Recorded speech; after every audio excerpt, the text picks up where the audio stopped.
Payg'ambarimiz sollallohu alayhi va sallam had chegaralarini belgilab berdi. Ulardan o'tib ketmanglar dedi.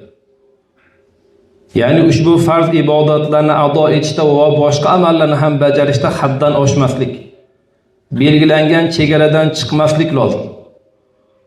Barchamizga ma'lumki, islom dini mo'tadildir. Mo'tadil degani haddan oshmaslik va sustkashlikka yo'l qo'ymaslikning o'rtasi mana shu mo'tadillik deyiladi. Xususan e'tiqodda g'uluga ketmaslik, g'ulu diniy ta'limotni talqin qilishda haddan oshishlik va dinda talab etilmagan narsalarni o'ta qattiqlik bilan bajarish yoki e'tiqodga kiritishdir. Tarixda ko'p bilamizki, mana shu aqidaviy masalalarda haddan oshib musulmonlarni kofirga chiqarishgacha borgan havorijlar va aqlni naqldan ustun qo'yishda mubolag'a qilgan mu'tazilalar aynan mana shu g'uluning halokatli oqibatlarini ko'rsatgan.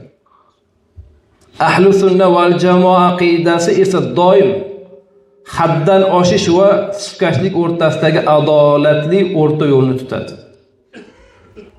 Shuning uchun Payg'ambarimiz sollallohu alayhi va sallam Alloh taolo belgilab bergan chegaralarda haddlaringdan oshmanglar dedilar. Undan o'tib ketmanglar dedilar. Chunki bizning dinimiz ibodatga berilib dunyodan yuz o'girishlikni va dunyoga berilib toat ibodatni yuz o'girishdan qaytaradi. Ibodatga berilib dunyodan ham yuz o'girmasin va dunyoga berilib Allohning ibodatini ham tark etmasin. Ikkalasini ham o'rtasini olib borsin. Chunki Xudo taolo bizga Baqara surasida shundoq ta'lim beradi. Astaizu billah va minhum man yaqulu robbana atina fid dunya hasana va fil oxirati hasana va qina azabannar. Mu'minlar shundayki, Alloh taolodan ular duo qilganlarida ey Robbimiz, bizga bu dunyoda ham yaxshilik ato et, oxiratda ham yaxshilik ato et va bizni do'zax azobidan asragin deydilar deb ikki dunyo ishlarini teng olib boradigan mu'minlarni Xudo taolo maqtaydi va shunga buyuradi.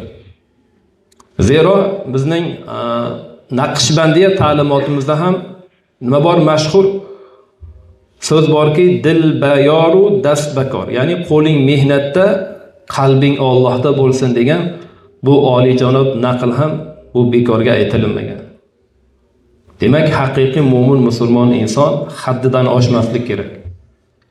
Ibodatda ortiqcha berilib dunyosini unutib qo'ymaslik kerak. Dunyoda haddan oshib oxiratini unutib qo'ymaslik. Ikkalasini ham chiroyli olib borish kerak. Ham dunyo ham oxirat yaxshiligini olib borish kerak.